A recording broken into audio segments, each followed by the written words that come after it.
Diffusée en 3 soirées sur Arte, Nona et ses filles, fable tendre et poétique sur la maternité, met en scène Miou Miou dans un portrait de femme sensible et touchant face à un trio d'actrices au diapason. De quoi ça parle? Nona, ex-68 Art, est une femme indépendante, qui a toujours milité pour les droits des femmes.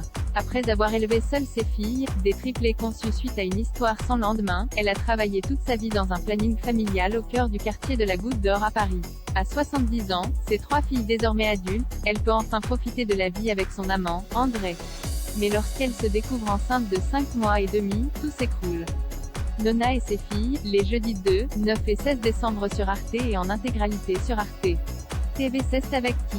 Pour son premier rôle principal dans une série, Miou Miou, larguée, se révèle surprenante sous les traits d'Elisabeth, alias Nona, post-68 Art de libre et sans attache rattrapée par une maternité tardive après avoir élevé seule ses 3 filles, Manu, Virginie Ledoyen, mère au foyer dont le mariage bat de l'aile, Gabi, Clotilde M, sexologue ayant un problème avec l'intimité, et enfin Georges, Valérie Donzelli, femme-enfant qui n'a jamais réussi à quitter le giron maternel ni à finir ses études. Autour de ce clan de femmes, un professeur d'université du nom d'André Breton, oui, comme le poète surréaliste, joué par Michel Vuillermoz, OVNI, un nez de soignant sexy, Barnaby Metchourat, et un médecin de famille truculent, Rudiger Volger, vont tenter d'élucider le mystère de la grossesse de Nona. Mais un scientifique chevronné joué Antoine Reynard, chanson douce, pourrait bien compromettre ce secret en voulant en faire un cas d'étude. Ça vaut le coup d'œil.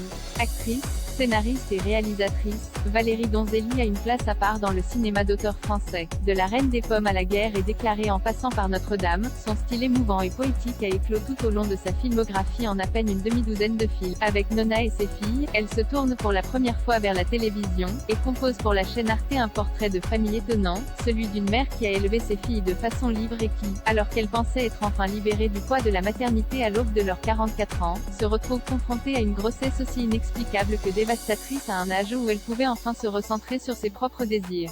Le format 9x 30 minutes de la série permet à sa réalisatrice, qui a travaillé à l'écriture avec la scénariste Clémence Madeleine Perdria, également aux manettes sur la réjouissante mixte, d'exploiter avec un plaisir non dissimulé des aspects récurrents de son cinéma, comme la comédie musicale à travers des séquences chantées, ou des décors chaleureux dans de petits intérieurs truffés de détails et faits de briques et de brocs dans un style très théâtral.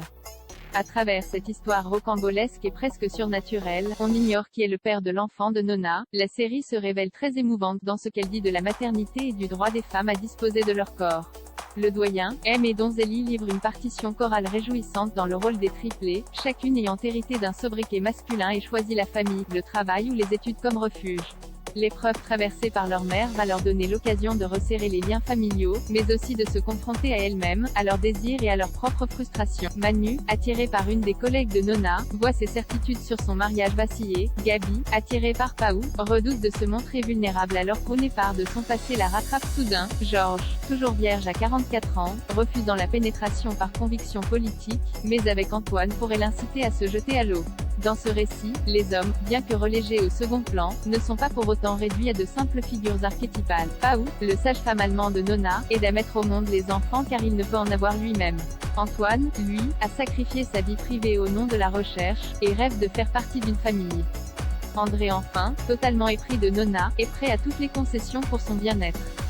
Prenant pour toile de fond un centre de planning familial du quartier de la Goutte d'Or où vit et travaille Nona, la série explose le modèle familial traditionnel à travers ses différents personnages, et propose un autre schéma possible, protéiforme, intergénérationnel et questionnant les normes genrées. La part de fantastique du récit, associée à la légèreté de l'univers de Donzelli et à des répliques savoureuses, font de Nona et ses filles une fable sur la sororité aussi singulière que réussie. Un condensé de douceur hivernale à savourer sans modération.